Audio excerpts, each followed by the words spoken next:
हो सकता है ये कहानी आपकी हो, तो इस कहानी को आप जरूर देखें। नमस्कार पंडित जी, चरण स्पर्श करता हूं। आयुष्मान भवा। आइए बैठिए। आदर्श बाबू, सब कुशल मंगल तो है? सब आपकी कृपा है पंडित जी। पंडित जी, आज मैंने आपको खास उद्देश्य से बुलाया है। पंडित जी, आज मैं आपसे अपने भविष्य के बारे में जानना चाहता हूँ। बोलिए जजमान। कि मेरा भविष्य कैसा होगा, मेरा बुढ़ापा कैसा होगा और मेरी मृत्यु कहाँ और कैसे होगी। पंडित जी, मुझे भी बताइए, मुझे भी यही जानना है। आपका भी बताता हूँ। और पंडित गौरी शंकर जी लगे अपने गुड़ा भाग में। आदर्श बाबू के सवालों का जवाब जो देना था, आइए देखते हैं पंडित जी ने उनके सवालों का क्या जवाब दिया। जजमान, आप दोनों का भविष्य तो एक जैसा ही है। आपकी आयु भी उतनी ही होगी जितनी आपकी माता की आयु। जितना सुख तुम्हारी माता को, उतना ही आपको।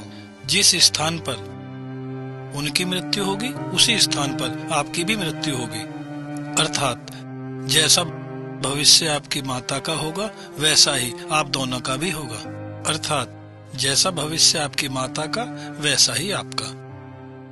जहां आपकी माता की मृत्यु, वहीं आपकी। पंडित गौरी शंकर जी ने आदर्श बाबू को उनका भविष्य बताकर अपनी दक्षिणा ली और वहां से प्रस्थान किया।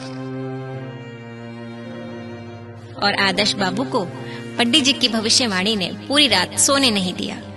जैसा भविष्य आपकी माता का, वैसा ही आपका, वैसा ही आपका, वैसा ही आपका। आप दोनों का भविष्य तो एक जैसा ही, आप दोनों का भविष्य तो एक जैसा ही है। जैसा भविष्य आपकी माता का, वैसा ही आपका, वैसा ही आपका, वैसा ही आपका। जितना सुख तुम्हारी माता को, उतना ही आपको, उतना ही आपको, उतना ही आपको, उतना ही आपको, उतना ही आपको। आप दोनों का भविष्य तो एक जैसा ही, आप दोनों का भविष्य तो एक जैसा ही है। जितना सुख तुम्हारी माता को, उतना ही आपको, उतना ही आपको, उतना ही आपको, उतना ही आपको, उतना ही आपको। बर्तन जल्दी जल्दी कर लो, इसी में मत लगे रहना, फिर कपड़े भी धोने, काम चोर कहीं की। उतना ही आपको, उतना ही आपको, उतना ही आपको। जितना सुख तुम्हारी माता को। अभी तक खाना नहीं बना, कितनी देर से चिल्ला रही हूँ, तेरे कानों में जू तक नहीं रेंगती। इतनी देर से चिल्ला रही हूँ, सुनाई नहीं देता एक बार तुझे? उतना ही आपको, उतना ही आपको, उतना ही आपको, उतना ही आपको, उतना ही आपको, उतना ही आपको। और सुबह उठकर उन्होंने क्या किया, आइए देखते हैं। रात को आदर्श बाबू और उनकी पत्नी को नींद तो आई नहीं।